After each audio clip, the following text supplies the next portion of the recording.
to another very important story, which is, of course, election integrity. President Trump says we've got to do more from a national level to make sure that we get election integrity under control. Thankfully, we had enough, but more needs to be done, especially after I see this story in Colorado where the Secretary of State there had leaked the passwords to all of this election equipment. I mean, hundreds of them, these passwords. So apparently, we now have a conversation between Deputy Secretary Christopher Beal and Adams County Clerk Josh Ziegelbaum, where Beal says they weren't going to call and tell all the clerks about the passwords because, well, I'm going to let you hear it because it's stunning of why they weren't going to tell anybody about this. So, Josh, I appreciate that you're expressing upset. And I'm not upset, Chris. I'm off, and it's really hard not answering media questions the way I actually want to. Okay.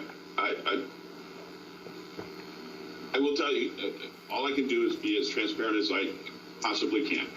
We were not going to tell counties because we could not tell counties without it becoming the media storm it has become. So you're not going to tell counties that the passwords have been leaked because you're afraid of the media, people like me, getting a hold of this story and running with it, which I did anyway, which is why transparency and honesty is the best policy, but not when you're a Democrat. They tried to hide it. And what happened if something nefarious went down because of these stolen passwords? Well, I want to bring in now the chair of the Colorado Republican Party, Dave Williams. Dave, welcome to the program. Thanks for having me, Grant. Dave, the Deputy Secretary of State says we can't tell the clerks because we don't want it to be a news story. What's your reaction? Well, it's not all that shocking to people who live in Colorado. Jena Griswold, our Secretary of State, she's a bad actor, always has been. I want to set the stage here. This is someone who was sued by Judicial Watch for having dirty voter rolls. This is someone who sent illegal aliens voter registration cards. This is someone who tried to kick off President Donald J. Trump from the ballot over the 14th Amendment. I don't know if everyone remembers that. This person is a terrible person and should be nowhere near our election systems. So it's not all that surprising to me that, one, these passwords were leaked, and two, she tried to engage in a cover-up and had her staff engage in a cover-up as well. That Democrat Assistant Secretary of State, Chris Beal, was talking to a Democrat county clerk, and that Democrat county clerk had enough sense to know that this was so messed up that it could not stand. There should be transparency in the process, and unfortunately there is not. You know, it's good to see that at least Democrat county clerks, too, that I have to believe there are some that want a safe election where there's not games being played, there's not the chance for fraud happening. Let me play another clip for you. This is a gentleman, Rich Schleep.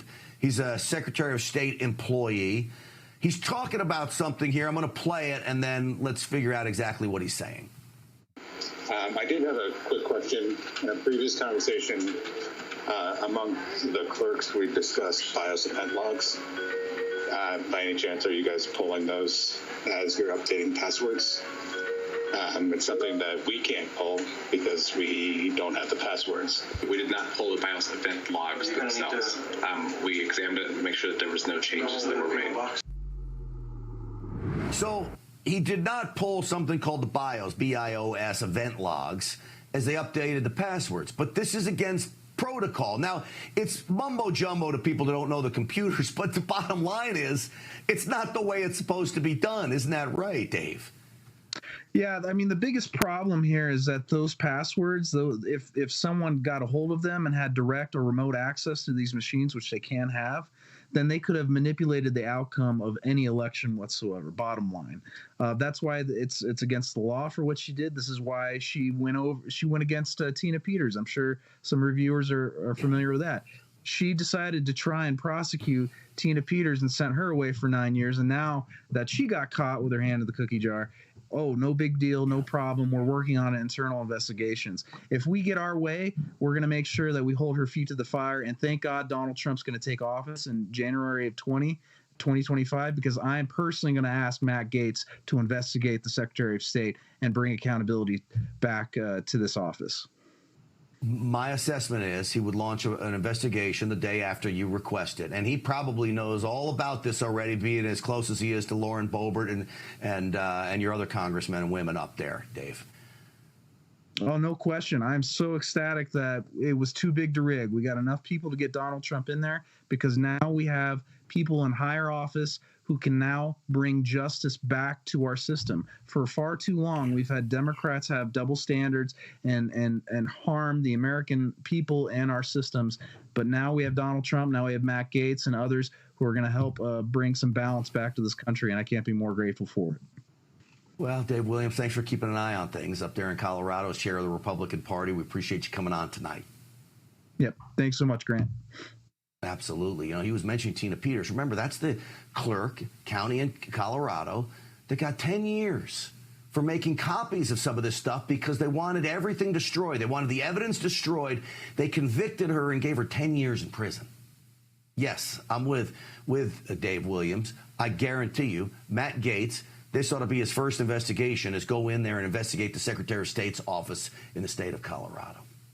All right, folks, right now,